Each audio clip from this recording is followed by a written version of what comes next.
અમદાવાદમાં સ્કૂલોમાં બોમ્બ હોવાની ધમકી ભર્યા મેસેજ મળતા સુરત શહેર પોલીસ પણ એક્શન મોડમાં આવી ગઈ છે. અમદાવાદ બાદ સુરત પોલીસ કંટ્રોલ રૂમ અને સીસીટીવીના નજરમાં રાખવામાં આવી રહ્યું છે અને શહેરની મોટી હોટલમાં ચેકિંગ હાથ ધરવામાં આવ્યું છે. તો સાથે અનેક સૂચનાઓ આપવામાં આવી છે કે જેસીબી કક્ષાના અધિકારીઓ તમામ પોલીસ સ્ટેશનમાં સૂચના આપી એલર્ટ રહેવા અપીલ કરી છે.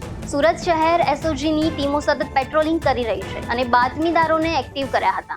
સુરત શહેરમાં તાત્કાલિકના ધોરણે અમારા માન્ય પોલીસ કમિશનર શ્રી અનુપમસિંહ ગેહલોતે સીસીટીવી કંટ્રોલ રૂમ જે છે એ એક્ટિવ કરી દેવામાં આવ્યા છે. તેમજ તમામ જેટલી પણ હોટલો છે એનું ચેકિંગ ચાલુ કરી દેવામાં, પથિક સોફ્ટવેરમાં ઇન આઉટ એન્ટ્રી ચેક કરવામાં આવી રહી છે. રેલવે સ્ટેશન અને જે એરપોર્ટ છે એની પણ સુરક્ષા વ્યવસ્થા સાથે સંકલન થઈ ગયું છે. તેમજ નાઇટ રાઉન્ડ છે એ સઘન બનાવવામાં આવ્યા છે. જેસીપી એડિશનલ સીપીનું સુપરવિઝન તેમજ 2 ડીસીપીનું સુપરવિઝન રાખવામાં આવે છે તથા 1 થી 3ના ગાળામાં રાત્રિમાં સઘન વાહન ચેકિંગ પણ ચાલુ કરી દેવામાં આવ્યું છે.